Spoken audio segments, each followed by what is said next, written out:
A mother was shot in the head, and the room argued about profanity instead. What happened next stunned the entire committee. Thank you so much. It is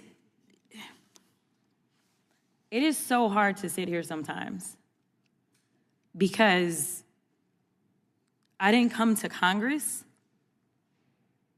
to write laws or to do things that are hurting people. I'm just asking if there's any decency or heart or courage on that side of the aisle. The fact that a woman was killed, she was shot in her head, and y'all are pretending like nothing happened. I remember when Charlie Kirk got killed. Do you remember what our response was? Our response wasn't to sit there and pretend like it was okay. Is it okay because you have a badge? Because the last time I checked, allegedly no one is above the law. Can y'all not just have a little bit of courage and humanity?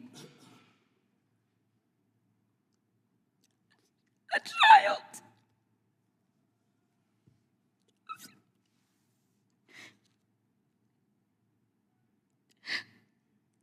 A child has lost her mom. And y'all want to pretend that it is okay.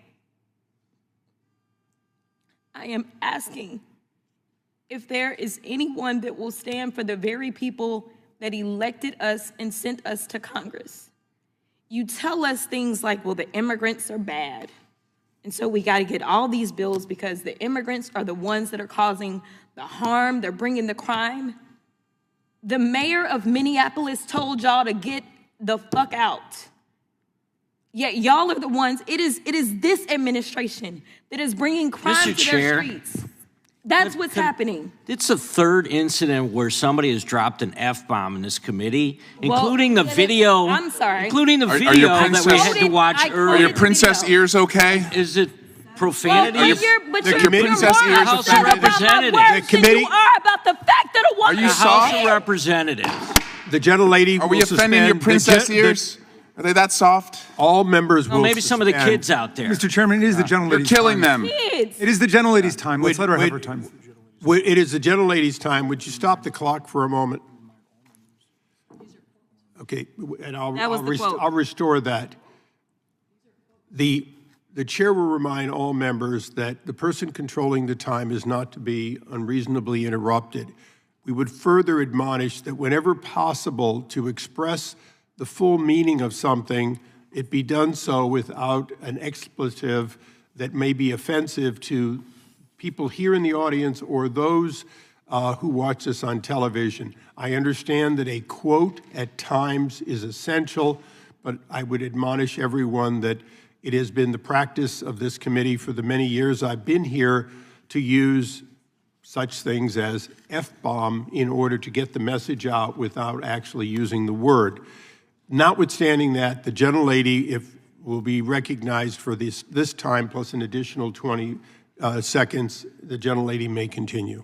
Thank you, Mr. Chair. Long story short, we are sitting in Judiciary, and no one on that side of the aisle seems to care that this particular person, whose name we don't know at this point, became the judge, jury, and executioner. I don't know how you square that. And then we're sitting here literally in markup for a bail funds bill. When I first ran for office, it was in the midst of yet another lynching by law enforcement in Minneapolis. At that time, it was George Floyd. I remember working as a pro bono criminal defense attorney to help protesters that were being arrested.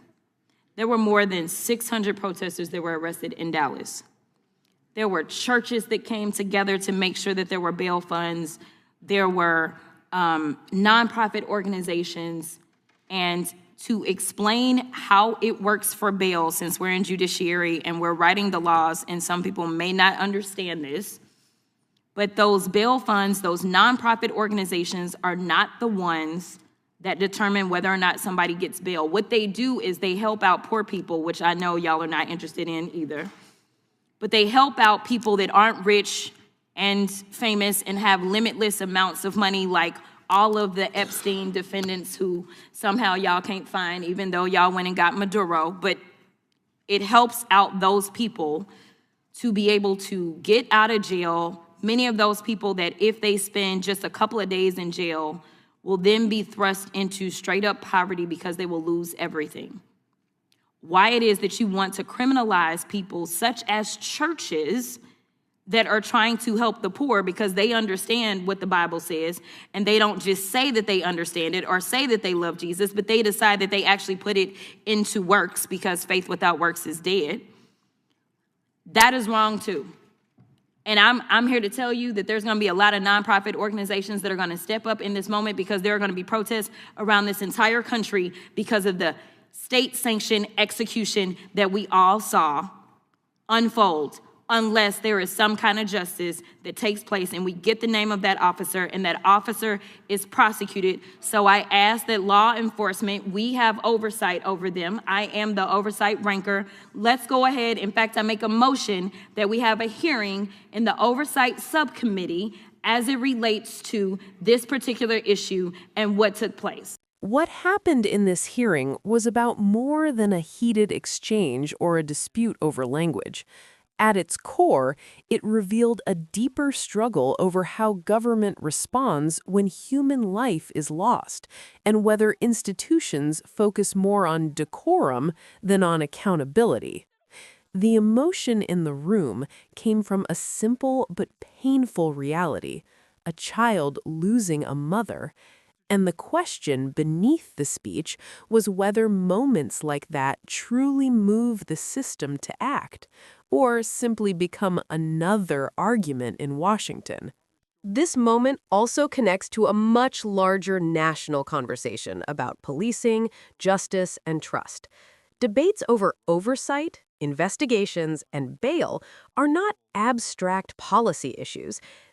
They shape whether families stay together, whether communities feel protected, and whether accountability is visible when tragedy occurs. That is why exchanges like this feel so intense, because they sit at the intersection of law, politics, and lived human experience. For viewers, the real takeaway is not just what was said, but what it reveals about how democracy works under pressure.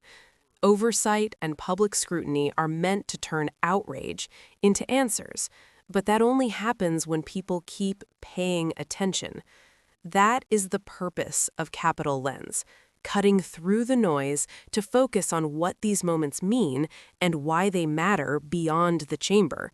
If you value clarity over chaos, stay engaged, share this perspective, and keep watching the decision